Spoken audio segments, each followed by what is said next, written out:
Hi, I'm Heather Dietrich, Billy Dietrich's wife and creator of this YouTube channel. We get a ton of questions about how to order merch for your race team. So we thought we'd make a video to answer them all. How much do you order? What sizes do you order? How do you even get started? We're going to answer them all today in this video.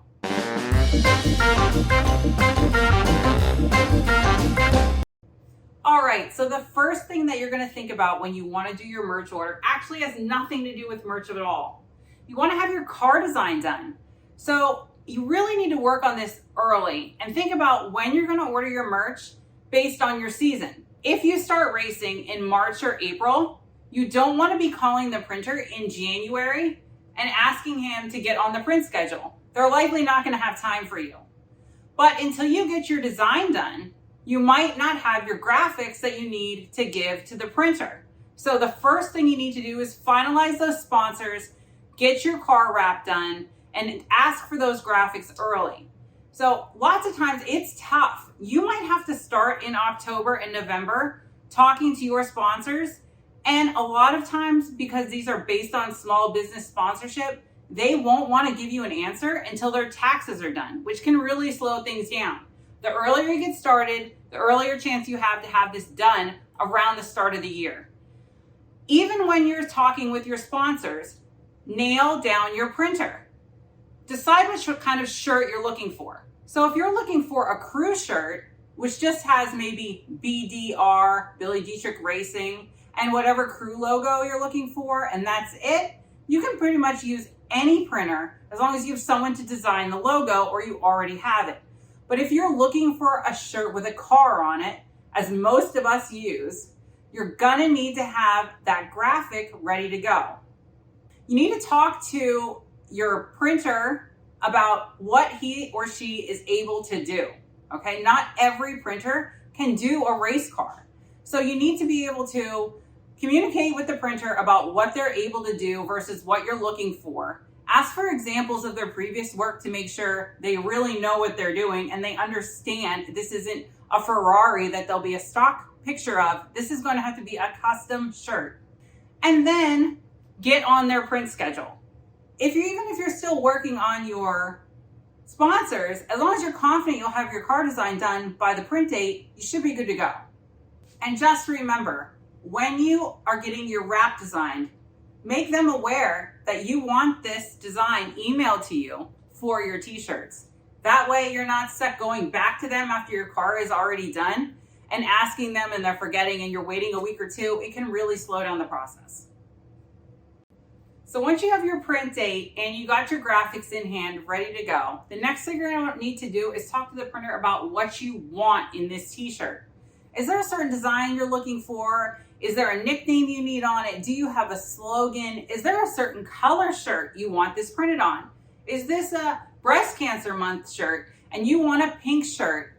You should tell them that in advance. That way they don't design something that's, let's say, orange and you can't see it on the shirt and it looks dumb. They should have that in their mind. Just think about what makes your driver special if you're looking for a logo. And that's advice from me. Take it or leave it. Lots of people do a plain old car design, and that's fine. But if you're looking to have something that really stands out, you want to think about what makes you different than the other drivers or what makes you special. And if you have a nickname or a slogan or a logo, go for it, right? Something different. There's going to be a lot of shirts on your t-shirt alley or your t-shirt selling area. What's going to make people's eyes draw to yours? Is it going to be the color of the shirt? Is it going to be the design on the shirt? Just think about some of the other people that sell a lot of shirts. Like, for example, Rico. Everyone loves him and his personality. So he uses that. He puts himself on a lot of his merch. People are buying it for him. But you also can think about people like Dylan Cisney.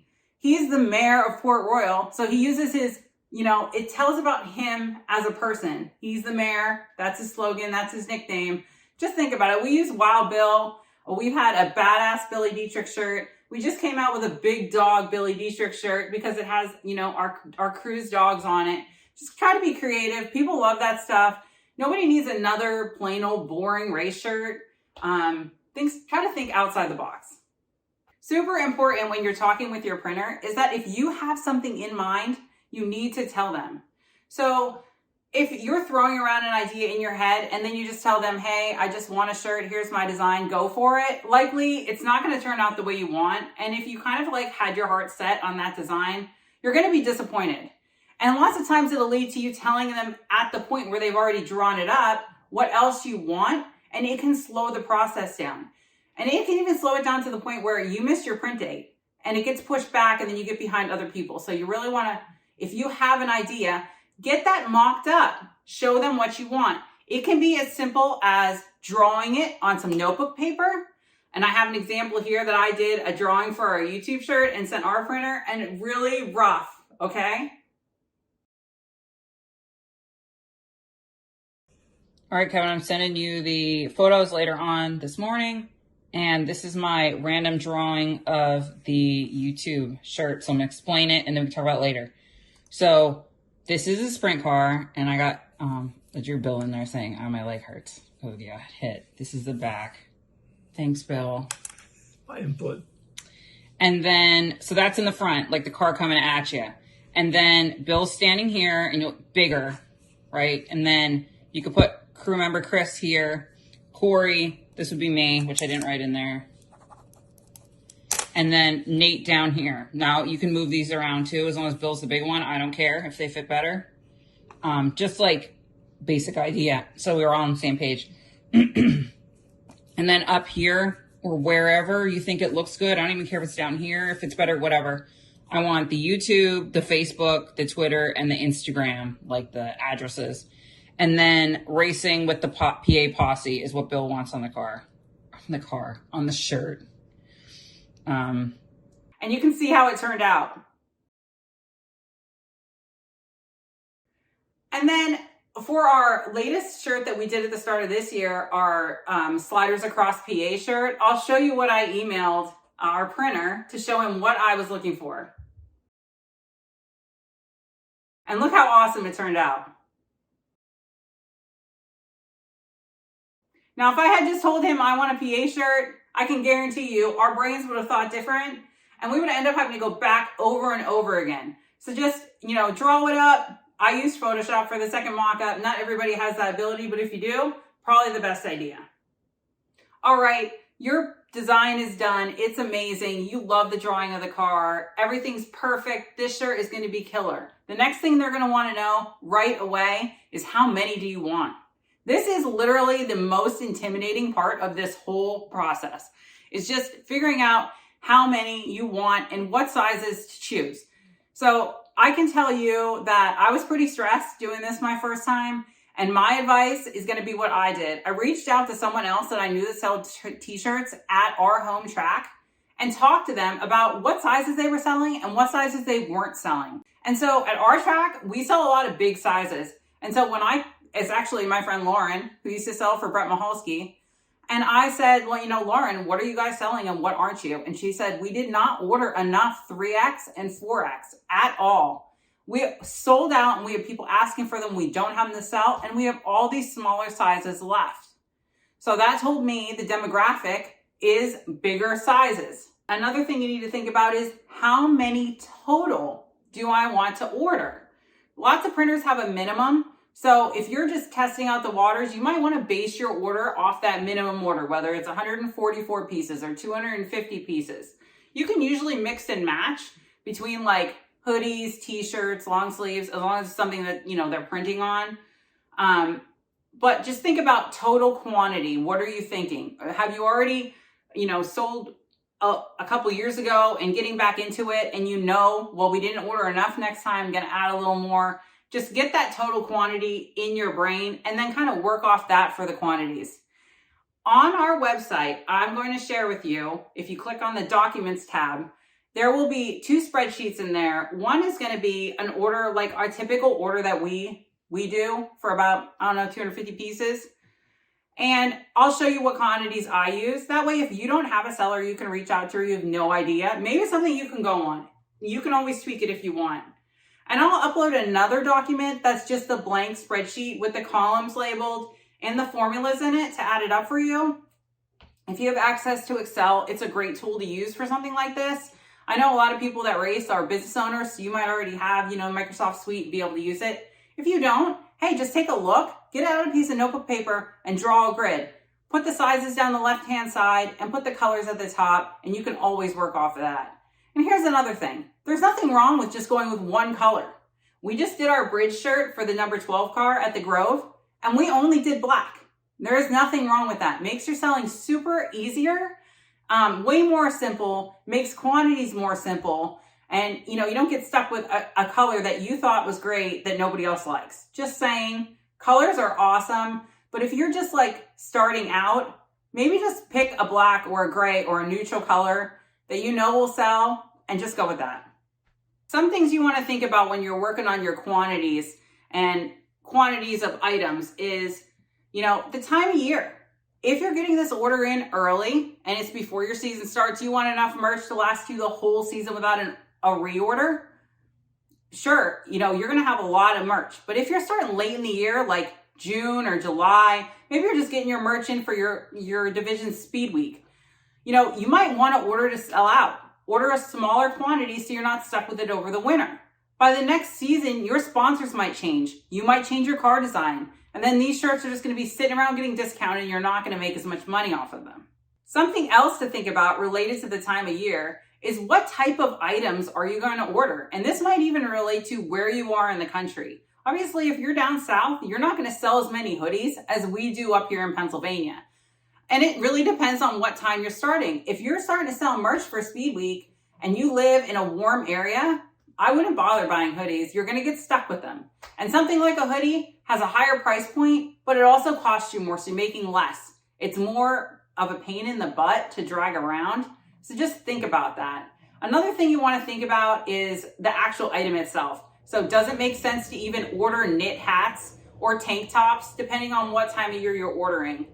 And I guess the biggest thing when picking what different items you want to have available in your little merch store is how much can I carry? How much can I handle getting to this area where I'm going to sell? If you only have t-shirts, well, you can pack, pretty many t-shirts in one tote. If you have t-shirts and hoodies, well, that might be 2 totes. You have t-shirts, hoodies, long sleeves, and tank tops, and you don't have a pit mule or a 4-wheeler, I can guarantee you're going to get overwhelmed at some point. And this is supposed to be fun. Don't make it a burden. People are going to say to you, well, I wish you had this, or I wish you had that. You should sell this. The truth of the matter is, they're not the ones who have to carry it over there. And maybe they don't understand. And sure enough, people will say to you, you should just buy a pit mule. Not all of us can afford that. So just think about it. If you do have those resources available, awesome. You can get all your stuff over. Maybe that's a selling point for you. Nobody else in your area has long sleeves and you're racing in Connecticut and people wear them all year long because it's a little bit more chilly. Sure, go for it. But if it's going to be something that just ends up being a burden and you don't want to bring and then it ends up sitting at home and you're not selling it, leave it out. You don't have to sell it. 2 more things to consider when you're ordering merch is how much do you race? Are you racing twice a week? Are you racing once a week, once a month?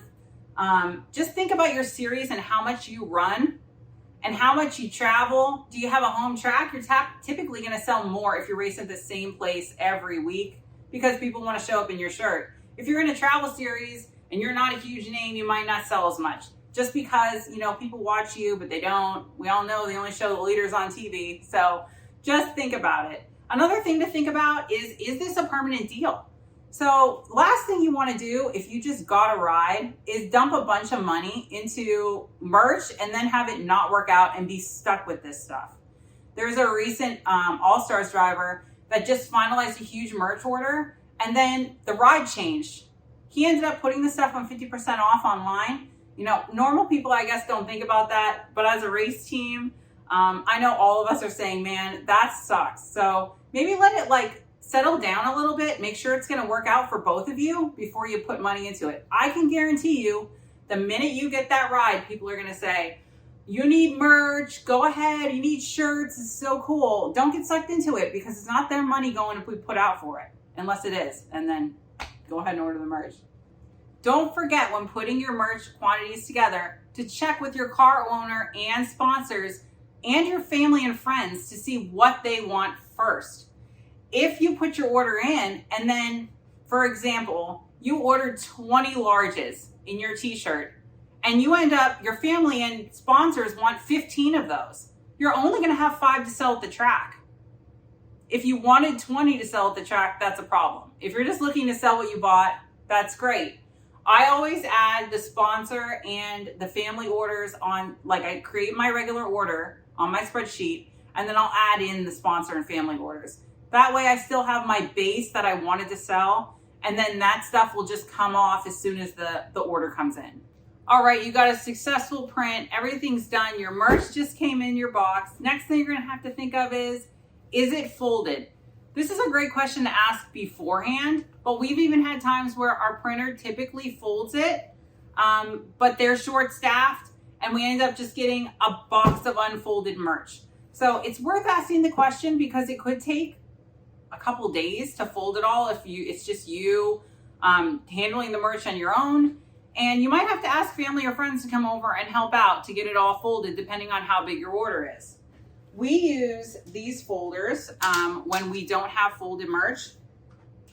You can just get them on Amazon, and I can put the link in the description below. The difference in these two is that this one's just like a cheap t-shirt folder. Check the size to make sure it's going to fold this up to the size that you want for your totes or bins or whatever you're putting your merch in. This one here is expandable, and I like this one for hoodies because they are a little thicker. So it's just that the joints just give a little bit more, and it'll handle a little bit more bulky items. So if you know you're gonna have hoodies, maybe pick up the heavy duty one. It'll still do t-shirts. We have two because when we had to fold, we did it at the same time. So that's another thing to think of. If you're gonna ask 5 family and friends to come over and you only have one folder, that's not gonna work that great. So just try to think in advance and get these ordered in before your merch arrives if you have to fold it. Another thing that I see a lot of is the individually wrapped shirts. So if that's something you're looking to do and individually wrap your t-shirts or other items, you'll need to order that stuff in advance too. So basically, when you think about it, you'll see people at the track with this in maybe a Ziploc bag or even like a little custom bag that like folds and sticks along the back. I don't use bags, and I'll tell you why. Number one, I usually sell more than one item. Like we stock t-shirts, hoodies. People buy multiple t-shirts because their family's buying. They're buying from multiple people in their family. And the bags get really slippery when they're stacked on top of each other, and I just find it's harder to carry. So I do bags, like an actual shopping bag that you get at Walmart, and I just order them in bulk on Amazon. I take all the items, stack them up, and throw them in the bag, kind of like you would do at the normal clothing store. Now, I do know that from racing micros and stuff, that if all you're gonna sell is t-shirts, it is kind of easy to just stick it in a Ziploc, write the size, L for large, and have it in your tote. But when you're looking to sell more than one item or you have a tote full of different things, you're probably gonna have to bag them anyway. So maybe the bag's a better idea. Think about what works for you. Just make sure you're prepared before your t-shirts arrive so you're not stuck around waiting on something to come in the mail. So we just got some merch in for our latest order, and I did some video the other morning when we were getting it all set up in the bins, and I'll share that with you now. So we have our t-shirt assembly line here. Once we get them in, Bill loads these totes over here that we use for the t-shirts to get them into the track. So we got to count out how many of each size and each color we can fit in the totes and take in. So what are we doing this time? Well, we got 3 different colors, but no hoodies. So we're probably going to do roughly 8 to 10 of each size or more, depending on how much room we got. Let's split them up into the 2 totes. So we'll have more. We have more room for t-shirts, but we have more. Not really have more shirts, but that's my plan anyway. At least 10 per color per size. Just to talk a minute about the totes themselves, we have 2 different totes, and we actually have 2 of this one over here. We've actually bought 3 of them. Last year, was it last year or the year before? The year before last, the lid broke off of the smaller one. So the difference in them is basically size. You can see this one's a lot deeper. It's more heavy duty and it's a lot more money. So this one also has this feature here that locks the lid and then you unlock it. So you can like hang stuff on here, which is helpful. But this one does not. And that's how we broke the lid. I was somewhere that didn't have a fence to hang merch on. And I hung it on the lid, like put the shirts over so people could see them.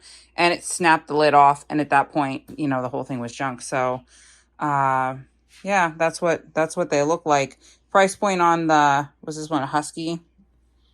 Husky is $83, about around 80 bucks, I guess, depending on where you're shopping. We got them at Home Depot. Yep. And then the price on the Milwaukee pack out is like $220, $230, I guess, depending on where you're getting it, and if you can find it on sale. So big difference. This one is definitely going to last a long time. This one I'm super careful with because, yeah, it did break in 1 year, the year that we bought one. We do have an older one of these. It's a different style. It looks different. And it is made more heavy duty. That one we've had for a lot longer. But this one is the exact same style as the one that broke. So we just try to be gentle.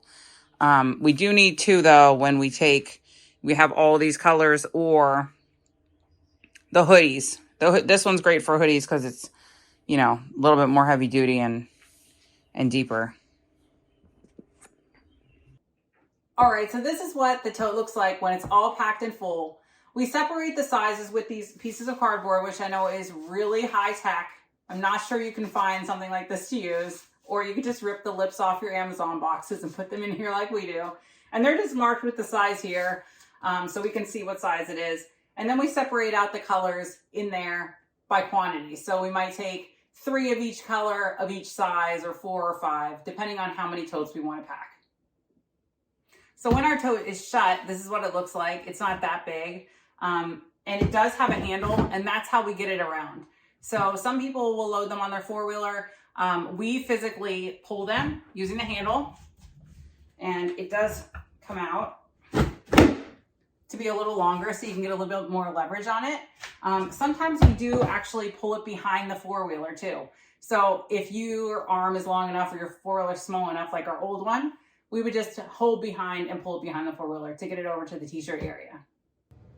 All right, you're set up in the merch area. You're ready to sell. You have your totes or rolling totes or whatever you have with you. There are some other things that you might need to help you in your selling. So one of them is some clips. So it may seem like a silly thing, but these clips are super helpful. I got them at the Dollar General. I think they were like 4 in a pack for $1.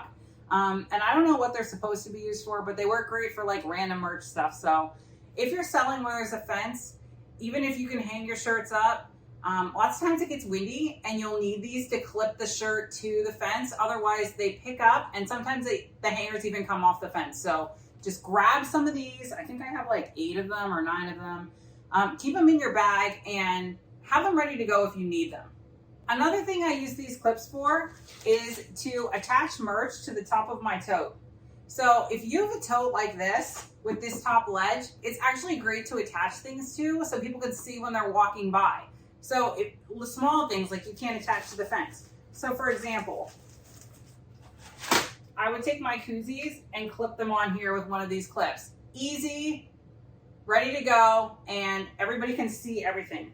I also use this technique for my stickers. And basically just, we have a lot of stickers. If you have one, you can one-off them. But I'll take 2 together and basically just clip them there. That way anybody walking by can see everything we have. If you do the wing panels, we wing sprint car race, so we sell mini wing panels. I lean them right up against here, and then they're in the selling area too, and everyone can see them. So I know you just saw me pull all of this stuff out of this bag. This is the actual bag I use at the track. And it's important to have something ready to go with all of your displays because it makes setting up easier. So in here I have 1 of each sticker that I sell, 1 of each koozie that I sell, and I have a lot of stickers and koozies that I line up on here. And that way when I get to the track, I'm basically just pulling out my displays and putting them on here. The other important thing is that these particular display stickers they get destroyed. So my good ones that I'm selling stay in my bag, in like my merch bag. And these are just always for display. So at the end of the year, they're junk. They just get like thrown away because they're so beat up. But I don't have to worry about handing someone a sticker that's beat up because the good ones are in the bag, or destroying my good stickers that I want to sell. A couple other random things I keep in here are rubber bands and suction cups. Just saying, if you ever sell out of your car, we did that a couple of years during COVID. There wasn't a lot of classes at the track, so they would let us sell out of the car. I would take a suction cup and suction cup it to like the gate on our CRV, and then run a rubber band down to put the shirt like hanging there. So maybe just grab some other odds and ends that you can think of that work and throw them in here. That way, no matter what situation you get into, you have something to use. A few other things you might think about bringing with you are a chair. If your t-shirt selling area does not have somewhere to sit. At Lincoln, we have this nice like stone wall, but if you show up late like I did yesterday, all the stone wall seats are gone and you have to stand. So if you're unable to stand, or you just don't feel like standing for all the time you're gonna sell merch, bring a chair. Sometimes I even throw mine right in the tote if there's enough room. That way it's one less thing I have to carry on my back. Two more things that you might want to think about bringing are a money bag. This isn't even a think about it, you're gonna need it. And some hangers if you have a fence to hang stuff on. You might want to pack a couple extra in here, even if your normal merch area doesn't have a fence area, because you never know, with traveling around, you might end up in front of a fence, and it's super helpful to be able to hang your shirts up. Some people use a table and signage for their merch. These are two things that can be really helpful if you need them, depending on what you have available. So I don't use a table, but there are plenty of people that set up a small table in front of their merch for little odds and ends or knickknacks that they might sell related to their car. If you have, I see people with cups, tumblers, maybe they put their hero cards on this table. If you need a table, just make sure that it's something small enough for you to manage. Think about beforehand, again, how you're going to get the stuff from your pit to the t-shirt selling area. You don't want to buy something that's too bulky or that doesn't fit on your four-wheeler and causes an extra trip. And if you don't need it, don't bring it. It's just one more thing you have to drag around then. I don't need a table, so I don't use one. Another thing is signage that says how much all of your items are. Now, I guess this is probably something that I should do. I don't have a sign. I'm really interactive with my customers, and I tell them all the prices like off the cuff. But there are plenty of people that have a sign. Another good reason to have a sign is that if you're gonna have someone selling your merch other than you, the person who knows the prices of everything, they might need to reference that too. So if you have younger people on your team, or just volunteers selling your team's merch, maybe keep the sign there. You don't want them to sell the merch for the wrong price. It also lets people kind of prepare for how much it is. Yeah, totally up to you. But if you want to make a sign, it's a good idea. You could also make like stickers to put on the actual item to say how much everything is, if you have room to display everything. If you're like me and you don't use signage, something to think about that I actually just started doing this year was keeping an index card with all the prices in my book bag that I bring. And the reason why I do that is if I have to run to the bathroom or to grab something to eat and I leave someone else in charge, I can just hand them that index card. I know Nasty Nate's daughter Jilly helps me out, and she knows where that card is, because if I say, hey, I have to run up wherever, she'll get the card out and be ready to go. I guess my last suggestion is for stuff to bring over to the area would be a bag, what I would call my race bag. I keep my money pouch in there, that way I always know where it is, and I guard that bag like a hawk. Make sure nobody gets near it, because last thing you want is for somebody to take your bag. And we've all seen the stories online about people's money going missing at the track from their merch especially. Other things I keep in there are this bag of random clips. I'll keep waters in the side pockets. I have money in case I need food, my sunglasses, markers. Sometimes people will ask for signatures. You never know. So I keep a silver and a black marker in there to sign merch. Anything you might need for the day, basically you could just throw in there and have at your fingertips. So just think about investing in a bag just for the track, because if you race dirt, it's going to get dirty. And then just keep all of your stuff in there, and then you don't have to go pulling around every week, all the things together that you need. It's all right there. All right, the last thing I want to talk about is the actual experience of selling merch at the track. You know, the most important thing is for you to enjoy it. So keep that in mind. You shouldn't be dreading doing this. It should be fun. If it's not fun, don't even bother ordering the merch, okay? Because let me tell you, even though you'll make money doing it, it won't be enough to make it worth it if you're having a terrible time. That being said, you kind of have to make your own fun when it comes to this stuff. So be prepared. Like I said, have a chair if you need it. Bring your sunscreen. You don't want to feel like you're getting fried to a crisp. Bring some water. Bring a drink or two if your track allows it and you need it. You know, you're over usually in the grandstands area, so drinking is allowed. Not that I'm promoting drinking, but sometimes when it's hot out, it helps, right? The other thing is that you want to interact with the fans. The fans are always going to gravitate towards people selling that are like, look like they want to be there and want to talk to them. Stay off your phone if you can. I know sometimes I'm guilty of this because I'm trying to make a post of where I'm at, and I look up and there's a fan like awkwardly standing there that doesn't want to bother me or ask me to get off my phone to buy some merch. So if you can keep your phone in your pocket, do it. Lots of times, even if like, instead of scrolling to see like how many cars there or whatever, I'll just ask other people or ask fans. Chances are they know there's 29 410s there that night, so I don't have to be in my phone looking up Lincoln Speedway's page to see race updates when I'm overselling. Going along with all of this and having a good time is just try to be smart about the weather. If you're pulling a tote like this, you know, across the track through like 2 turns, typically if it starts raining, you're gonna get wet. Your merch might get wet, and then you might be stuck there wet for the rest of the day while you're waiting out this caution, the running in the track, and then of course the whole race program. So if you show up to the track and the sky looks dark, don't go over. Wait it out until you're comfortable that you're not gonna get stuck in bad weather over in the merch selling area. Trust me, it's a great idea. And people will comment and say things like, why aren't you selling merch? Hey, there's always, it's available at the trailer. My next tip for selling merch is not one that I guess people talk about a lot, but don't let people push you around. There's always going to be someone that wants to heckle you for your merchandise, and if you're comfortable with your price point, don't budge, right? They don't go to Walmart and argue over a price of a t-shirt there, so they shouldn't be arguing with you. You set your prices where you're comfortable with them, stick to it.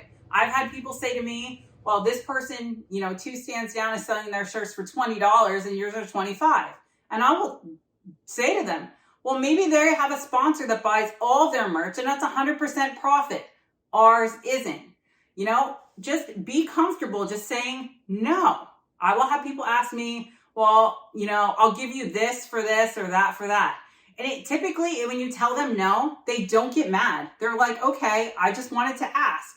You know, it doesn't hurt to ask. You know, some people are raised that way. They're taught to ask and try to negotiate. It seems like, you know, an open air market, even though you've paid for it and you know how much you get to make a profit. So just don't be afraid and don't let people push you around and try to get something for nothing. We all know how much work goes into this. Fair warning, there are going to be highly intoxicated people at times that come to your merch stand. Even though you might just have showed up at the track and set up to sell merch, they may have been drinking all day in the parking lot and they're just coming in and getting started watching the races. So just keep it in mind, be aware, and I don't want to say it, but almost if something seems off, assume everyone is like not all there. I have had people that can't count their money out of their wallet that I've had to help them. I've had people fall into the bin on more than one occasion, actually fall into the merch bin. One time a guy went to set down his beer to get his wallet and started going forward and actually had to like stop his head before he fell into the merch bin. So just be aware, know your surroundings and kind of know what you're dealing with. Sometimes you kind of like have to put up a little guard. People get a little too loose. It's just all part of the game, right? And I guess the point of all of this is, like I said before, to have fun. So you make it what you want. Get whatever you want out of it. I know people that sell merch at the track that don't even need the money for the merch. They just love doing it. So they, you know, their husband owns the car or their husband drives the car and they don't want to sit over in the trailer the whole start of the race while they're just getting the car ready for the racing and hot laps.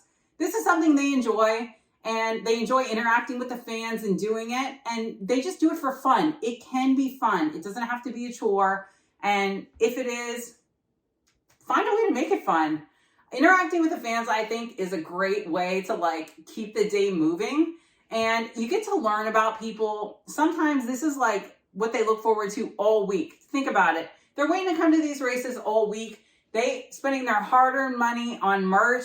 You know, they're what makes racing. If they don't show up, we don't race. So just really try to enjoy them and interact with them and learn more about them. It's always enriching for the soul to learn about someone else. All right, I hope you guys enjoyed this video and you got something from it. Not everything's gonna apply to everyone. Take what you can and use it. I'll post those 2 spreadsheets up on our website in the Documents tab, www.billydietrich.com. While you're there, you're welcome to check out our merch. If you have any questions, leave them in the comments. I'll do my best to answer them in a timely manner. And good luck selling your merch. I hope you do great.